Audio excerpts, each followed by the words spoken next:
like a baby when I realized what my community was going through. And then the dark came into my life through books, through poetry, through history. He was and still is a hero of mine. He called off the first hunger strike in 1980. Bobby Sands continued that one in 1981. He starved himself to death, and 10 men starved themselves to death altogether. 9 men after Bobby, total Irish patriots, and that made me want to do something for my country when I was just a kid, and that's the way I still am.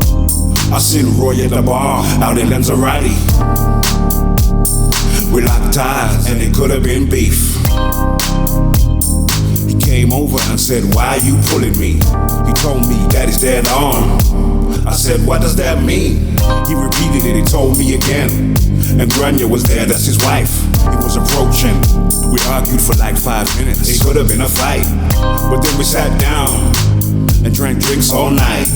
He told me about H-Block prison cells. He renewed and arrested at 18. The first blanket man, meaning he wouldn't wear the uniform that they gave him. Beaten by the screws, he had to stand tall. They really fucked him up. He said the only way I'm wearing that is if you nail it to my back. For the next 3 years, the Irish in the prison would wear a blanket, beat him with battens, beat him with battens. And you couldn't get a shag in an armored jail. There's plenty of women, but you wouldn't get none. Now on the real, you wouldn't be having fun.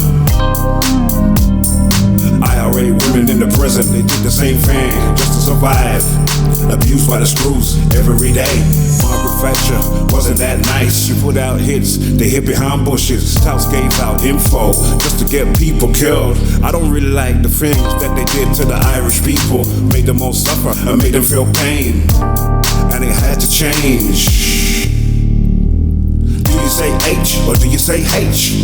I really wanna know. Slang or foil Chara means see you later, my friend. That's why Roy called me. We was drinking all night, sitting by the bar, and it could have been a fight. We could have been locked up in a Spanish jail for more than one night. And Grania walked off, she probably seen it all before. She's a nice woman. He could have headbutted me, and one of us would have been laying on the floor. But he educated me and told me about the Irish struggles. Told me about the things that they went through, and it made me feel sick to my stomach. The things that the British did to the Irish people, I really didn't know. And now I'm trying to tell you that that ain't the way that we roll. They call me British, but I'm not British. I might live here, but I'm an outcast citizen like Roy would be. Irish and blacks, no dogs allowed. That's what they would say in Birmingham town and all around the UK. On the real, the British government don't play. They don't play.